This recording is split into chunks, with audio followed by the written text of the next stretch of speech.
தங்கள் அனுமதியோடு 110 விதியின் கீழ் ஒரு அறிக்கையை இந்த அவையிலே நான் அறிவிக்க விரும்புகிறேன். நம் இந்திய நாடு விடுதலை அடைந்து 75 ஆண்டுகளை கடந்துவிட்டது. பல்வேறு மொழிகள், இனங்கள், பண்பாடுகள், பழக்க வழக்கங்களை கொண்டுள்ள மக்கள் வாழும் நம் இந்திய நாட்டில் இந்த மக்களுக்கென்று அதை பாதுகாக்கின்ற அரசியல் சட்ட உரிமைகளும் உள்ளன. இத்தனை வேறுபாடுகளையும் கடந்து நம் அனைவரும் ஒற்றுமையாக வாழ்கிறோம். நம் நாட்டு மக்களின் நலன்களை போற்றி பாதுகாக்கின்ற வகையில் அதற்கான அரசியலமைப்பையும் நிர்வாக அமைப்பையும் அண்ணல் அம்பேத்கர் அவர்கள் தலைமையில் உருவாக்கியவர்கள் ஒற்றைத்தன்மை கொண்ட நாடாக இல்லாமல் கூட்டாட்சி கருத்தியலை, நெறிமுறைகளை கொண்ட மாநிலங்களின் ஒன்றியமாக உருவாக்கினார்கள் என்பதை இம்மாமன்ற உறுப்பினர்கள் அனைவரும் அறிவார்கள். ஆனால் இன்றைய காலகட்டத்தில் மாநிலங்களின் உரிமைகள் ஒவ்வொன்றாக பறிக்கப்பட்டு மாநில மக்களின் அடிப்படை உரிமைகளையே ஒன்றிய அரசிடம் போராடி பெற வேண்டிய இக்கட்டான நிலையில் இருக்கிறோம் என்பதை வேதனையோடு இங்கே பதிவு செய்கிறேன்.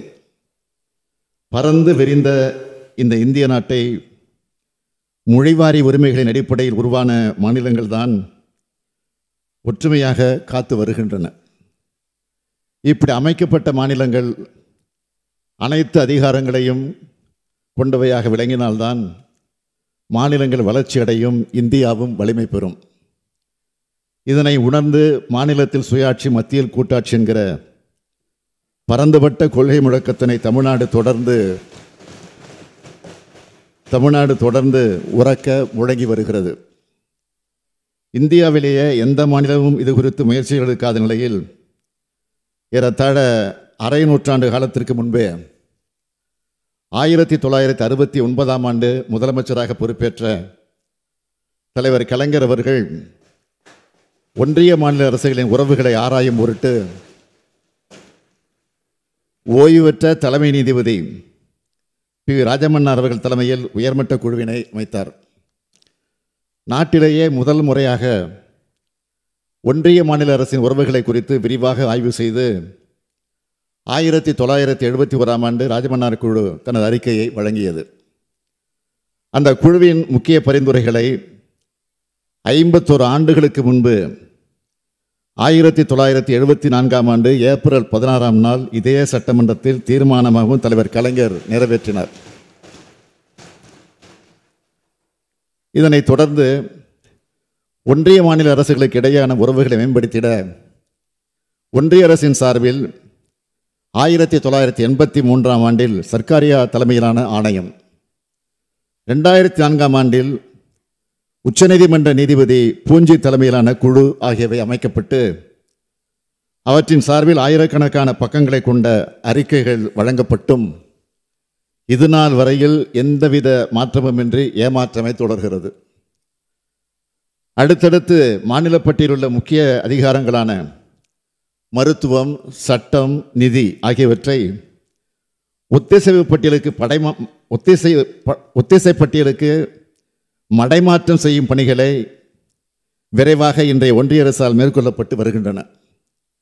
சமூக நீதி, பொருளாதார ஏற்றத்தாழ்வின்மை, ஒடுக்கப்பட்டோருக்கான வாய்ப்பு ஆகியவற்றை கருத்தில் கொண்டு மாநில அரசின் கல்விக் கொள்கையின் அடிப்படையில் மருத்துவக் கல்வியில் தமிழ்நாட்டு மாணவர்கள் பங்கேற்பதை உறுதி செய்யும் வண்ணம் இருந்து வந்த நமது கல்விக் கொள்கையினை நீர்த்து போகச் செய்து முழுமையாக ஒன்றிய அரசின் கட்டுப்பாட்டில் நீட் எனும் ஒற்றைத் தேர்வின் வாயிலாக மட்டுமே மருத்துவக் கல்வி இடங்களை நிரப்பும் முறைக்கு மாற்றப்பட்டு விட்டது.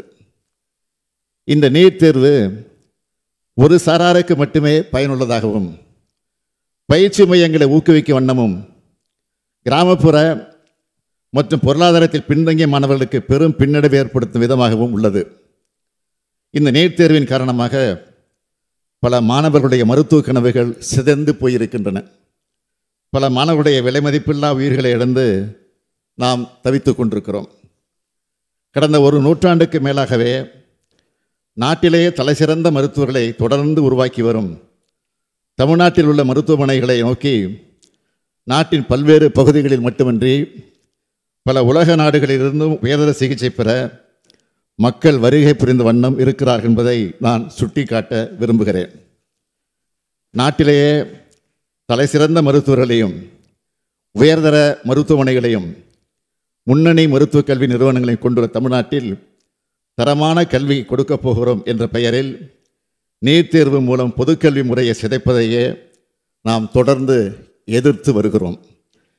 இந்த நீட் தேர்வால் ஏற்பட்டுள்ள இன்னல்களை களையும் விதமாக இந்த சட்டமன்ற பேரவையால் நிறைவேற்றி அனுப்பி வைக்கப்பட்ட சட்டத்துக்கு ஒப்புதல் மறுக்கப்பட்டுள்ளது. இதேபோல் மாநில பட்டியலில் இருந்த கல்வி ஒத்திசைவு பட்டியலுக்கு ஒன்றிய அரசால் மாற்றம் செய்யப்பட்டதால் தேசிய கல்விக் கொள்கை 2020 மூலம் மும்மொழி கொள்கையை தமிழ்நாட்டில் திணிக்க ஒன்றிய அரசால் முயற்சி மேற்கொள்ளப்பட்டு வருகிறது. மும்மொழி கொள்கை என்ற போர்வையில் இந்தி மொழியை ஒன்றிய அரசு மறைமுகமாக தமிழ்நாட்டு மாணவர்கள் மீது திணிக்க முற்படுகிறது. கல்விக் கொள்கையில் தமிழ்நாட்டு மாணவர்களின் எதிர்கால நலனை மட்டுமே முதன்மையாக கருதும் திராவிட மாடல் அரசு தேசிய கல்விக் கொள்கை ஏற்காததால் சமக்கர சிக்ஷா அபியான் திட்டத்தின் மூலம் தமிழ்நாடு அரசுக்கு விடுவிக்க வேண்டிய சுமார் 2500 கோடி ரூபாயை விடுவிக்காமல் தமிழ்நாட்டு மாணவர்களின் நலனை வஞ்சித்து வருகிறது. இவ்வாறு தமிழ்நாடு, கேரளா மற்றும் மேற்கு வங்காள மாநிலங்களுக்கு இத்திட்டத்தின் கீழ் ஏற்கனவே ஒப்புதல் கொடுக்கப்பட்ட நிதியை வழங்காதது குறித்து நாடாளுமன்ற நிலைக்குழுவே தனது கடுமையான கண்டனங்களை ஒன்றிய அரசுக்கு தெரிவித்துள்ளது என்பதை இந்த மாமன்றத்திற்கு சுட்டிக்காட்ட விரும்புகிறேன். எனவே மொழி, இன, பண்பாடு ஆகியவற்றின் தனித்தன்மைகளை உறுதி செய்யும் வண்ணம் கல்வியை மீண்டும் மாநில பட்டியலில் சேர்க்க வேண்டியது இன்றியமையாததாகும் என்பதை மாமன்ற உறுப்பினர்கள் அனைவரும் ஏற்றுக்கொள்வீர்கள் என்று நான் நம்புகிறேன்.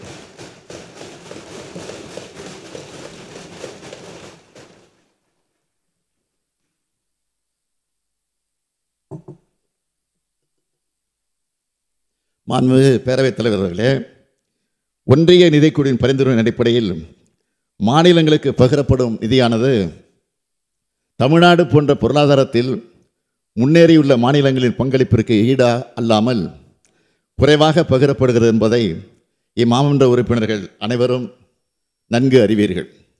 சரக்கு மற்றும் சேவை வரி அறிமுகப்படுத்தப்பட்ட போது அதன் அறிமுக நிலையிலேயே தன்னுடைய எதிர்ப்பை பதிவு செய்த மாநிலங்களுள் தமிழ்நாடும் ஒன்று. எனினும் பொருளாதாரத்தில் முன்னேறிய மாநிலங்களின் கருத்துக்கள் எல்லாம் புறந்தள்ளிவிட்டு நடைமுறைப்படுத்தப்பட்ட சரக்கு மற்றும் சேவை வரி உற்பத்தி துறையில் சிறந்து விளங்கும் தமிழ்நாடு உள்ளிட்ட பல மாநிலங்களுக்கு மிகப்பெரிய வருவாய் இழப்பை ஏற்படுத்தி உள்ளது. மிக முக்கியமாக மாநிலங்களின் வருவாய் ஈட்டக்கூடிய அதிகாரம் பறிக்கப்பட்டிருக்கிறது. இந்தியாவின் 2வது பெரிய பொருளாதாரமாக விளங்கி ஒன்றிய அரசின் வரி வருவாயில் பெரும் பங்களிப்பை தமிழ்நாடு தரும்போதிலும் நாம் பங்களிக்கக்கூடிய ₹1 வரியில் 29 பைசா மட்டுமே நமக்கு நிதி பகிர்வாக அளிக்கப்படுகிறது. இது மிக மிக குறைவு. இயற்கை சீற்றங்களினால் தமிழ்நாடு பாதிக்கப்பட்ட போதெல்லாம் கூட உரிய இழப்பீடுகள், தகுந்த ஆய்வு மற்றும் அளவீடுகள் செய்த பின்னரும் பலமுறை வலியுறுத்தியும் வழங்கப்படவே இல்லை. இந்த நேரத்தில் இந்திய அரசமைப்பு சட்டத்தை வடிவமைத்து தந்த அண்ணல் அம்பேத்கருடைய கருத்தை இந்த மாமன்றத்தில் பதிவு செய்ய விரும்புகிறேன். Both the union and the states are created by the Constitution. Both derive their respective authority from the Constitution. The one is not subordinate to the other. It is its own field, and the authority of one is coordinate with that of the other. மாண்புமிகு பேரவைத் தலைவர் அவர்களே, ஒன்றிய அரசின் வழிகாட்டுதல்படி மாநில அரசின் தீவிர மக்கள் தொகை கட்டுப்பாடு விழிப்புணர்வு நடவடிக்கைகள் மூலம் பிறப்பு விழுக்காடு கட்டுப்படுத்தப்பட்டு சீரமைக்கப்பட்ட நிலையில் அதனை தண்டிக்கும் விதமாக 2026 ஆண்டு நடைமுறைப்படுத்தப்பட கருதி இருக்கக்கூடிய நாடாளுமன்ற தொகுதியில் மறுவரையினால் தமிழ்நாட்டின் பிரதிநிதித்துவம் வெகுவாக குறைக்கப்படக்கூடிய அபாயம் ஏற்பட்டுள்ளது. இவ்வாறு கூட்டாட்சி கருத்தியலுக்கு எதிராக ஒன்றிய அரசு நடந்து கொள்ளும் போதெல்லாம் அதற்கு எதிராக தமிழ்நாடு தொடர்ந்து எதிர்வினை ஆற்றி வருகிறது. இந்த பிரச்சனைகளை குறித்து மக்கள் மன்றத்தில் விரிவாக எடுத்து கூறி தேவைப்பட்டால் சட்டமன்றத்தில் அதற்குரிய தீர்வை எட்டுவதற்கு உரிய சட்டங்களை ஏற்றிடவும் நாம் என்றும் தயங்கியதே இல்லை. இன்னும் குறிப்பாக சொல்லப்போனால் நாம் இயற்றிய சட்ட முன்வடிவுகள் மீது உரிய ஒப்புதல் வழங்காமல் காலந்தாழ்த்திய தமிழ்நாடு ஆளுநர் அவருடைய செயலை எதிர்த்து உச்சநீதிமன்றம் வரை சென்று வழக்கு தொடுத்து சமீபத்தில் தமிழ்நாடு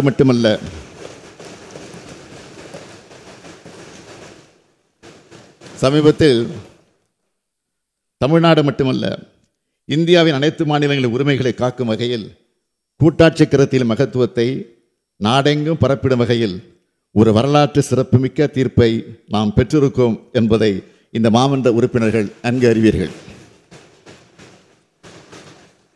மாண்புமிகு பேரவைத் தலைவர் அவர்களே, அமெரிக்க நாட்டின் புகழ்பெற்ற குடியரசுத் தலைவர்கள் ஒருவரும் அமெரிக்க அரசமைப்பு சட்டத்தை வகுத்து தந்த சட்ட மாமேதையுமான ஜேம்ஸ் மேடிசன் அவருடைய கருத்தை இங்கே பதிவு செய்வது பொருத்தமாக இருக்கும் என நம்புகிறேன். The operations of the federal government will be most extensive and important in times of war and danger. Those of the state governments in times of peace and security.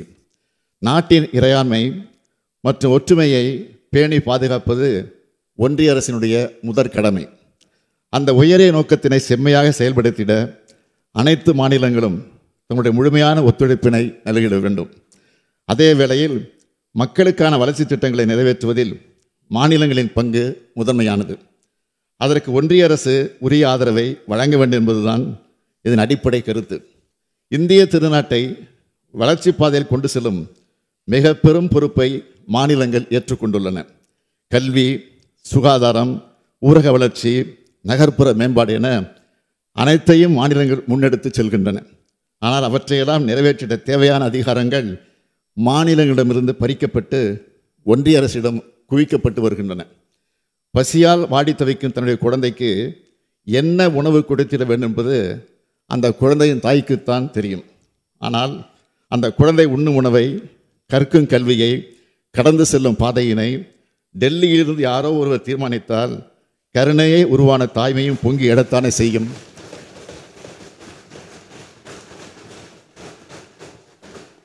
தொடர்ந்து மாநிலங்களின் உரிமை பறிக்கப்பட்டு வரும் இந்த இக்கட்டான சூழலில் கூட்டாட்சி கருத்தியலை வலியுறுத்தும் வகையிலும் ஒன்றிய மாநில அரசின் உறவுகளை அதற்குரிய கொள்கைகளை மேம்படுத்திடவும் இந்திய அரசியலமைப்பு சட்டத்தின் விதிக்கூறுகள், நடைமுறையில் உள்ள சட்டங்கள், ஆணைகள் ஆகியவற்றை அனைத்து நிலைகளிலும் ஆராய்ந்து மறு மதிப்பீடு செய்திடவும் மற்றும் அதற்குரிய நடவடிக்கைகளை அரசுக்கு பரிந்துரை செய்திடவும் உயர்மட்ட அளவிலான குழு ஒன்றினை அமைப்பதென்று மிக மிக அவசியமாக வந்திருக்கிறது. இந்திய அரசியலமைப்பு சட்டத்தில் வழங்கப்பட்டுள்ள மாநிலங்களின் நியாயமான உரிமைகளை பாதுகாக்கவும் ஒன்றிய மாநில அரசுகளுக்கு இடையேயான உறவுகளை மேம்படுத்திடவும் உச்சநீதிமன்ற மேனாள் நீதியரசர் திரு குரியன் ஜோசப் அவர்களை தலைவராக கொண்ட குழு அமைக்கப்படுகிறது. இதன் உறுப்பினர்களாக இந்திய கடல்சார் பல்கலைக்கழகத்தின் மேனாள் துணைவேந்தரும் ஓய்வு பெற்ற IAS அதிகாரியுமான திரு அசோக் வர்தன் ஷெட்டி அவர்களும், தமிழ்நாடு மாநில திட்டக்குழுவின் மேனாள் துணைத் தலைவர் பேராசிரியர் மு. நாகநாதன் அவர்களும் இருப்பார்கள்.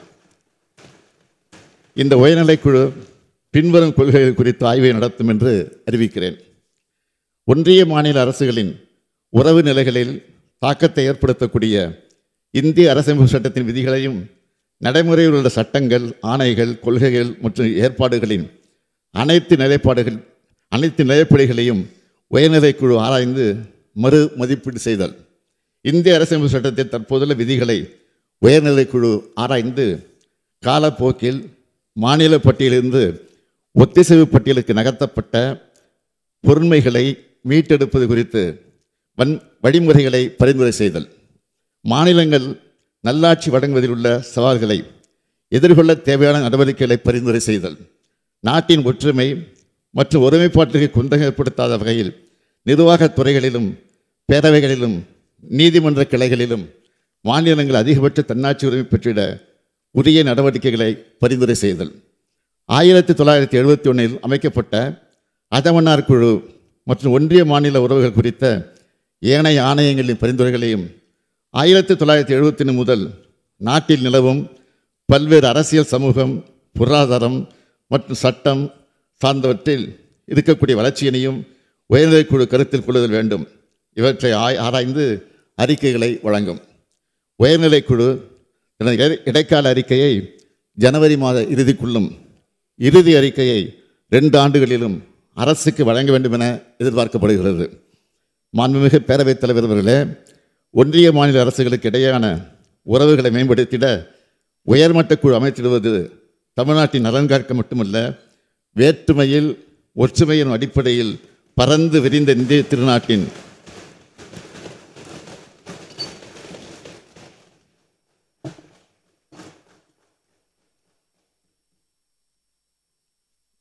வேற்றுமையில் ஒற்றுமை என்னும் அடிப்படையில் பரந்து விரிந்த இந்திய திருநாட்டின் அனைத்து மாநிலங்கள் உரிமைகளை காத்திடவே நாம் இன்று இந்த முயற்சியை முன்னெடுத்திருக்கின்றோம். நம் தாய் தமிழ் மொழியை காத்திடும் முயற்சிகளில் ஈடுபடுவதெல்லாம் இந்தியாவின் பல பகுதிகளில் தம் இயல்பை இழந்து கொண்டிருக்கும் பிற மொழிகள் குறித்தும் அழிந்து கொண்டிருக்கும் பழங்குடியினரின் மொழிகள் குறித்தும் நாம் கவலை கொள்கிறோம் என்பதுதான் உண்மை. ஏறு தழுவுதல் போன்ற பண்பாட்டு வடிவங்களை சிதைக்கும் முயற்சிக்கு எதிராக உலகத் தமிழர்கள் ஒன்றுபட்டு எதிர்வினை ஆற்றும் வேளையில் மணிப்பூர், நாகாலாந்து உள்ளிட்ட வடகிழக்கு மக்களின் பண்பாட்டு உணர்வுகளும் உரிய முறையில் மதிக்கப்பட வேண்டும் என்பதுதான் நமது கோரிக்கை. தமிழ்நாட்டின் கடைகோடி கிராமங்களுக்கும் என்ன தேவை என்பதை உணர்ந்து அதற்குரிய நலத்திட்டங்களை நிறைவேற்றும் உரிமையும் அதற்கான உரிய நிதி ஆதாரமும் தேவை என்ற கருத்தை வலுவோடு நாம் முன்வைப்பது இந்தியாவின் கேரளா, தெலுங்கானா, கர்நாடகா போன்ற மாநிலங்களுக்கும் பொருந்தி வருவதை அனைவரும் உணர்வார்கள். மாநிலங்களுக்கு உரிய அதிகார பகிர்வு மற்றும் நிதி பகிர்வை நாம் வலியுறுத்துவது தமிழ்நாட்டின் நலன் கருதி மட்டுமல்ல, பரந்து விரிந்த இந்திய திருநாட்டில் உள்ள குஜராத் முதல் வடகிழக்கு மாநிலங்கள் வரை, காஷ்மீர் முதல் கேரளம் வரை அனைத்து மாநிலங்கள் நலன் கருதியே நாம் நம்முடைய வாதங்களை முன்வைக்கிறோம். மாநில சுயாட்சி குறித்த விவாதங்களில் முதல் குரல் என்றுமே தமிழ்நாட்டில் இருந்துதான் ஒலிக்கத் தொடங்கும். அந்த வகையில் இன்றைய காலகட்டத்தில் மக்களாட்சி கருத்தியலை சூழ்ந்திருக்கும் கருமேகங்களுக்கிடையே தெளிவான ஒளி பாய்ச்சிட காலம் நம்மை அழைக்கிறது. தேவை எழும்போதெல்லாம் நாட்டிற்கே வழிகாட்டும் தமிழ்நாடு இந்த முறையும் தன்னுடைய வரலாற்று கடமையை நிறைவேற்றிட முன்வருகிறது. வளம் செழிக்கும் மாநிலங்களை வலிமையான நாட்டில் உருவாக்கிடும் என்ற தெளிவோடு பேரறிஞர் அண்ணா காட்டிய வழியில் முத்தமிழறிஞர் கலைஞர் முன்வைத்த மாநிலத்தில் சுயாட்சி, மத்தியில் கூட்டாட்சி எனும் முழக்கத்தினை செயல்படுத்தி மக்களாட்சி தத்துவத்தினை இந்திய திருநாட்டில் முழுமையாக மலரச் செய்வோம். நன்றி, வணக்கம்.